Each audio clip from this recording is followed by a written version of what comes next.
evening, guys, and welcome to Grace Guy Online. We are so glad that you're joining us here today, and we want you to know that you matter to us, you matter to God, and you belong here.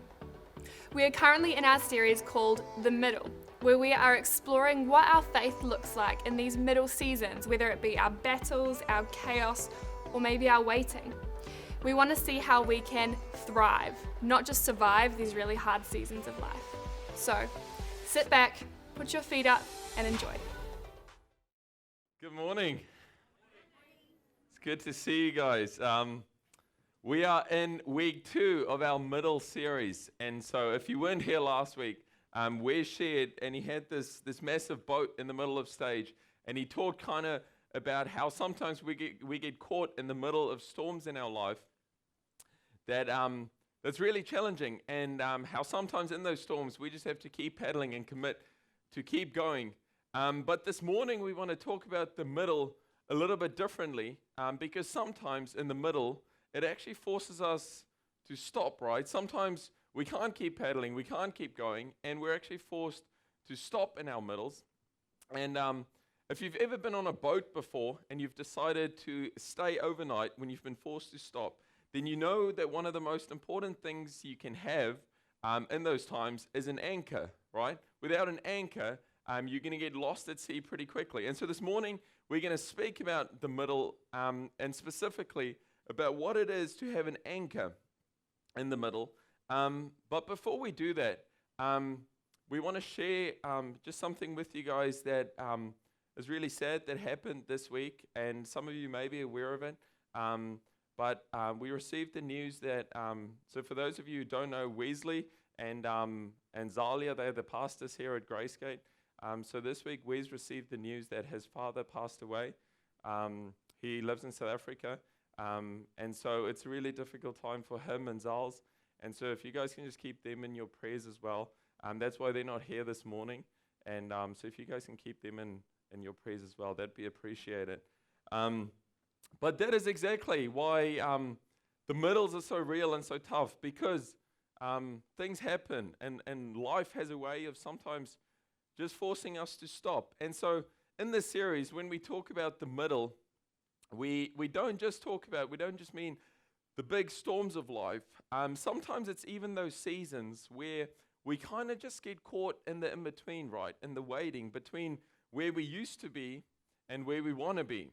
We're not quite where we used to be anymore, but we're not quite where we want to be either. And one thing about the middle that I've learned, and that I'm sure you can relate to, is that it's always longer than we want it to be, right? It's always longer and more uncomfortable than we hoped it would be. And so when we talk about the middle, it could be for you, maybe it could be a relationship. Maybe a relationship that wasn't good for you, that you've left, or a habit that you left, and you decided you want to move forward in life, but this middle season is harder and longer than you thought it would be. Or maybe it's a relationship that's good for you that you decided to enter, and it started really good, and now it's kind of getting hard, right? That middle season is always the toughest one, and maybe it's financially. Maybe you've got some debt. Maybe you've made some decisions that you decided to get out to, but this middle is kind of dragging on, and getting out of it is a lot harder than you thought it would be. Maybe it's your health. Maybe it's an ongoing health struggle. That is actually, you're not where you were before, but you're also not as healthy as you want to be. And it's just kind of dragging on. Maybe your middle is your recovery journey. Maybe your middle is your parenting journey. Maybe it's more internal. It's some insecurities and fears and doubts, maybe depression, maybe anxiety, maybe some things that you're wrestling through in the middle. And the thing about the middle, I think sometimes it can feel like everyone else is kind of moving forward in life, right? Everyone else is attaining a certain level of success, whether it's financially or relationally or in terms of fitness. Sorry. And we're kind of stuck in the middle where we feel kind of left behind when everyone else is moving forward in life. And the thing about the middle is it causes frustration, it causes pain, it causes disappointment. And I think the hardest thing about the middle is that often we don't know if it will ever change. We know it's not where we were before, but we don't know if we'll ever get back to the place that we want to be. And so the importance of the middle became apparent to me the other day when I was watching a movie, and please don't judge me for watching this movie. I was told that it's an awesome movie that I have to watch. People couldn't believe that I hadn't seen it before. So I decided to watch it. This was probably sometime last year. And the movie's called The Notebook. You may have heard of it. And the reason I was told to watch it by a few people is because I'm not a massive movie fan, and I don't really show a lot of emotions in movies. I don't really cry or get upset. And so I was told The Notebook, the ending's going to make me cry. I have to watch The Notebook. And so I decided to watch it. And it was slow. It was a very slow movie. And so I kind of watched the start of it. And then, you know, when you watch a movie and you think, oh, it's about to get good, like something's going to happen soon. And I thought that was going to be the case. And then it didn't. Like, honestly, I don't mind a bit of love story in a movie, but like that's the whole movie. I was kind of expecting something else would be going on as well. And so it was slow. And so I was kind of part way in when I decided, you know what, I'm just going to skip forward a little bit. Just until it picks up a bit. And so I did, and then it was easy to skip just a little bit more, and then a little bit more, and a little bit more. And before I knew it, I was at the end of the movie, and I didn't feel anything. Like, I wasn't sad, I wasn't happy. I really had no investment in the characters in the movie. And I just thought it was a very underwhelming movie, until I realized that actually it probably wasn't the movie's fault. It's just because I skipped through the tension in the middle, right? That I had no investment in the characters, and so I didn't feel anything at the end. And so I don't know what that says about me, but I realized the importance of actually suffering through that tension in the middle of a movie in order to experience the end fully. And it's interesting because we need that tension in the middle in our movies, in our entertainment, even in our sport. But somehow we don't like that very much in our lives, right? If there is a way to actually just skip through the middle and get to where we want to be, I think every single one of us would take it. And I was thinking about some examples, even throughout history of people. And history is filled with people who have been through middles that was longer than they wanted them to be. The Bible, even if you just look at the Bible, characters with middles that went on for years and decades. And I always think of the Israelites. And so if you're new to church and you maybe haven't heard of the Israelites, it's in the context of the Bible, it's this people group that God chose to be his people. And they were in slavery in Egypt, and God promised that he was going to take them to this new land. But a journey that geographically should have taken 11 days ended up taking 40 years, that they were wandering in the desert, that they were in the middle for 40 years. And so the question that kind of left me with is why the middle in the first place, right? Have you ever wondered why, if God has great promises for our life, if God wants what's good for us, why do we need to go through this long middle? And perhaps a more helpful question is, what would be an appropriate response for us in this middle to actually move our life forward? What can we do in this middle when we're actually forced to stop by the circumstances of life? And so I want to share a passage. It's from the Bible. It's found in the book of Genesis, the first book in the Bible. And if you're new to church, if you're new to faith, if you're not even sure if this is your thing, you can just sit back, relax, and you can see if you can gain any insight from this. But feel free to apply whatever you feel is helpful to you. But it's the story about this guy called Jacob. And it's a slightly lesser known passage. But really, I think his journey is going to provide a metaphor for our journeys in life as we move from where we were to where we want to be, and kind of how do we appropriately respond in the middle. And so before we pick up the story, what had happened just before is that Jacob, long story short, he deceives his father, he manipulates his situation in the family, and actually steals an inheritance from his brother. And so he stuffs up big time, and now he's kind of on the run because his brother doesn't like him very much. He's fearful of his life, and he is on the run. And so he starts this journey, and we've got these awesome posters that a few of the team had made from Beersheba to Haran. And this journey for Jacob is going to provide a metaphor this morning for our lives and our middles. And so this is where we pick it up. It says, Jacob left Beersheba and set out for Haran. He's on his way somewhere. He's got some dreams, some goals, a vision for his future. When he reached a certain place, he stopped for the night because the sun had set. And so somewhere in between Beersheba and Haran, in the middle, Jacob is forced to stop because the sun had set. And I like that phrase because that's exactly what the middle is, right? It's the sun setting on some dreams we had, on the way we thought the future would go, on the relationships we thought we would have, on where we thought our health would be. It's the sun setting on some of those dreams, and he stops at a certain place. And it's interesting that the place is unnamed, it's unfamiliar. And in fact, it's probably not a certain place, it's a very uncertain place for Jacob, somewhere in the middle that's unfamiliar, that's not even named. So we continue, and this is what Jacob does. So taking one of the stones there, he put it under his head and lay down to sleep. He had a dream in which he saw a stairway resting on the earth with its top reaching to the heaven, and the angels of God were ascending and descending on it. And so Jacob is in the middle of the middle. Scholars say that he was actually 77 years old at this stage. And so a 77-year-old man is sleeping on a rock in the middle of nowhere. Like, imagine how uncomfortable that would have been. But it's interesting because in the middle of Jacob's discomfort, God actually gives him his greatest revelation. And so this is the dream that Jacob then has. So he's dreaming about the angels ascending and descending. And there above it stood the Lord, and he said, I am the Lord, the God of your father Abraham and the God of Isaac. I will give you and your descendants the land on which you are lying. And then God makes Jacob this promise in his dream. Your descendants will be like the dust of the earth, and you will spread out to the west and to the east, to the north and to the south. In other words, what I want to do in your life is bigger than you can even dream or imagine. It's bigger than can be contained. All peoples on the earth will be blessed through you and your offspring. And it continues, and he says, I am with you. God promises Jacob that I am with you, and I will watch over you wherever you go, and I will bring you back to this land. I will not leave you until I have done what I have promised you.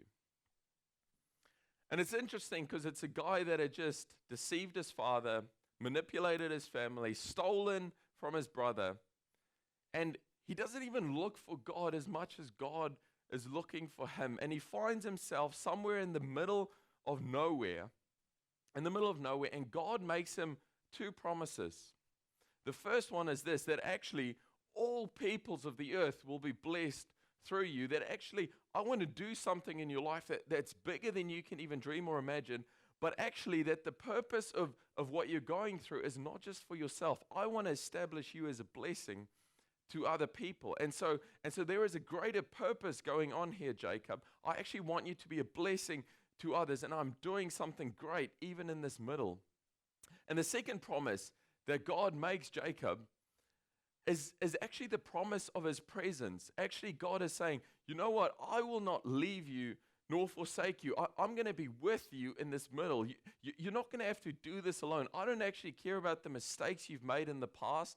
I actually still have a plan and a purpose for your life, but also I'm promising that I'll be with you wherever you go. And so somewhere in the middle of his journey between Beersheba and Haran, God gives Jacob an anchor to hold on to. And the anchor really consists of a purpose to what he's going through and the promise of God's presence. And then Jacob's response is so interesting. This is my favorite. It says, when Jacob awoke from his sleep, he thought, surely the Lord is in this place, and I was not aware of it. Surely the Lord is in this place, and I was not aware of it. To which I'm thinking, how do you miss God? Like how is God in a place and you miss him?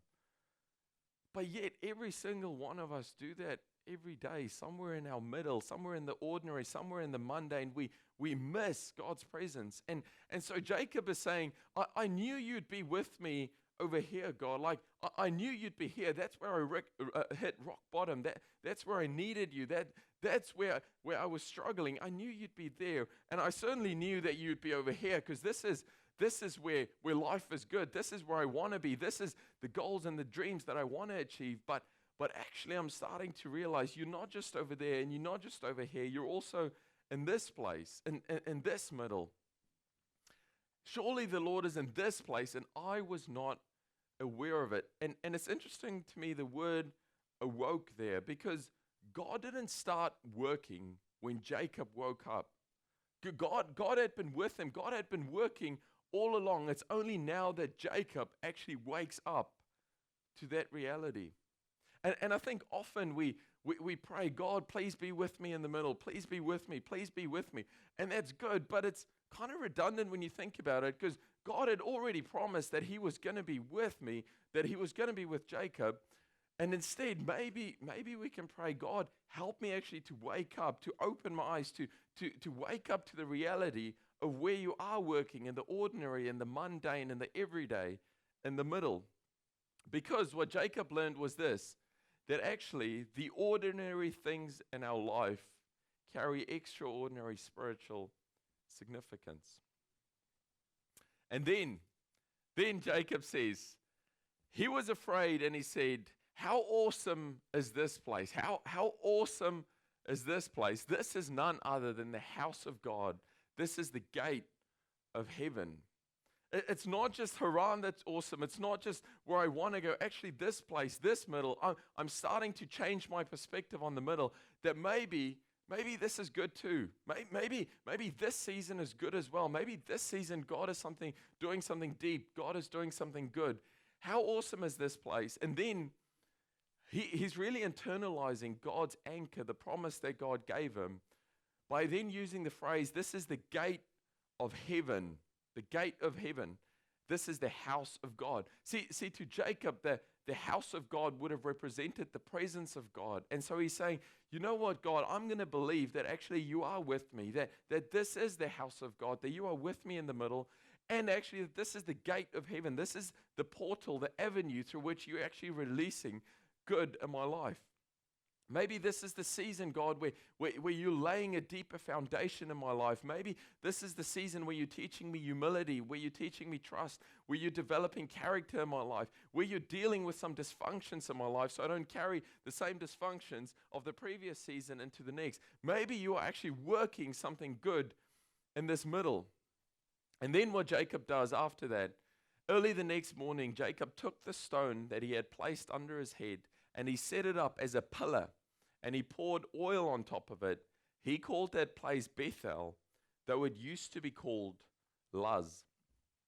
And so what Jacob does is he actually takes oil that was a symbol of actually something that was sacred, and he consecrates something as common as a rock, and actually takes what is common and he actually consecrates it, and he says, you know what, this is significant. This middle, what I'm experiencing now, the ordinary, is actually spiritually significant. And he names that place that used to be the certain place, the unnamed place, the unknown place. He calls it Bethel, which means house of God. And he actually reframes his entire mindset on his middle, and he says, you know what, this is a season where God is actually doing something, that even the ordinary things in our life carry extraordinary spiritual significance. And then Jacob actually makes a vow, and I like this because he had just received this promise, this anchor from God. But we can receive that anchor, but we choose whether we drop it or not, right? And so this is Jacob dropping the anchor, and he says, then Jacob made a vow saying, if God will be with me and will watch over me on this journey I'm taking, and will give me food to eat and clothes to wear, so that I return safely to my father's household, then the Lord will be my God, and this stone that I've set up as a pillar will be God's house, and of all that you give me, I will give you a tenth. And so Jacob, really what he's doing is saying, God, I don't just want to hear your words. I actually want to put it into practice in this middle, and I actually want to lean into you and say that if you do what you've promised to do, then you will be my God. Then I'm actually going to surrender. I'm actually going to give my finances, my heart, my labor, my life to you on this journey. And so this morning, I think the application that we can take from this really is that regardless what our middle is, whether it is a relationship, whether it is your health, whether it is your finances, whether it's your faith journey, whether it's your recovery journey, your parenting journey, whatever your middle is, that in this season, I believe God is offering you an anchor, that God is offering you a promise, the same one that he offered to Jacob, that actually God is out working a purpose that is maybe even bigger, even greater than we can see, that maybe this middle is not wasted, but that God is using it for something bigger. And the second thing is that actually there is a promise of his presence, that wherever you go in this middle, regardless what you've done in the past, that God will not leave you nor forsake you on this journey. But the big question is, how do we practically, what do we practically do to actually drop this anchor in our life? And so I want to end today with three suggestions that I think Jacob gives us, three ways in which we can actually put into practice what Jacob learned to put into practice, and actually making this middle a significant season in our life. And the first thing that Jacob does on this journey is actually so countercultural and counterintuitive, but because the first thing Jacob does in the middle, as he's forced to stop, is actually to get some sleep. The first thing that Jacob does is actually to lay down. And I think we get taught in culture all the time that to reach our destination, to reach our goal, is to keep striving and working and fighting. And there is a place for that, and that is good. But there are times when life will just kind of knock us down, and we are forced to stop, right? And I don't just mean sleep in a physical sense, although that certainly would apply as well. But even on a deeper level, you know what's interesting is Jacob didn't experience God in his striving and his manipulation and trying to steal his blessing, and when he was trying to work everything out himself, he actually experienced God and experienced peace for the first time when he surrendered in the middle and actually got some sleep. And it's in his sleep, it's in his surrender that actually he experienced peace for the first time. And so sometimes in our middle, it is okay to stop. It is okay to breathe, to rest, to not have it all figured out. It's okay if our middle is dragging on longer than we want it to be. It's okay if we don't know how we're going to get to Haran, if we don't know how we're even going to get through the next day. It's sometimes in that place of rest and surrender where we find out that actually God can do more in our sleep than we can do in our striving. And so maybe for you, just like Jacob, this middle that you used to resent can actually become a place of rest, a safe haven where we actually catch our breath, where we slow down, and where we finally experience some peace. The second thing Jacob does is he makes some commitments to God, but also to himself. It's interesting because Jacob wakes up from his dream where he experienced God, and then he says, you know what, I don't just want to be aware of this anchor. I actually want to drop it in my life. I actually want to make some commitments that's going to sustain me even in the next season of my life. And so for him, it was his heart, it was his labor, it was his work, it was his finances, but really it was his heart and his life that he surrendered to God. And he made some commitments about the person that he wants to be in the middle. And maybe that's for you this morning. Maybe in your middle, as you're forced to stop, this could be a time where you actually reevaluate your priorities and your commitments and the person that you want to be, not just in this season, but in the next season. And then the last thing that Jacob does that I think is so incredibly significant is that he names his middle. He names his middle. See, God shows up for Jacob in the middle of nowhere, right? This is in the middle of nowhere that God shows up for Jacob. And yet, with a slight perspective change, this nowhere, this place of actually nowhere, became a place where Jacob saw that God is now here, that God is here now in the middle, that actually this middle is significant, that it's not just about the past or the future, that it's the now, that it's the here. And I think that is why it is so important for us to learn to live well in the middle, because even our Haran, even the place where we want to be, is simply going to be the middle to the next season, which will be the middle to the next season. And so if we don't learn to live fully in the here and the now, we're always going to be looking to some future event. So Jacob actually names his middle. He calls this not an uncertain, certain place anymore, but actually he calls it Bethel, the house of God. And maybe for you this morning, that is what God wants you to do, to actually stop looking at the past, where you were before. Stop looking and comparing your present to your future, a future that you thought it would be, and actually start naming and living fully in the middle, and to actually decide what your middle will be. I was actually going through a middle myself. I think we always are in one area of our life. But last year when I was actually going through a middle, someone sent me this quote, and it says this: hello to here. Hello to our middle. Hello to the name of here. To name a place requires us to be in a place. It requires close looking and dedication and commitment. It requires us to resist dreaming of where we should be and look around to where we are. What is the name you will give for where you are now? What is the life that you will carve in this space? What is the life that you will carve in this middle?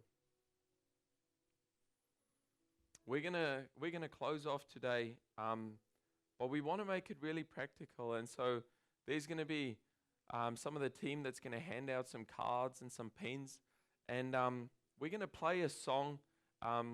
It's a song, and I want to invite you, maybe even before you write anything on your card, maybe even take a moment and listen to the lyrics of the song. It is a song written for those middle seasons.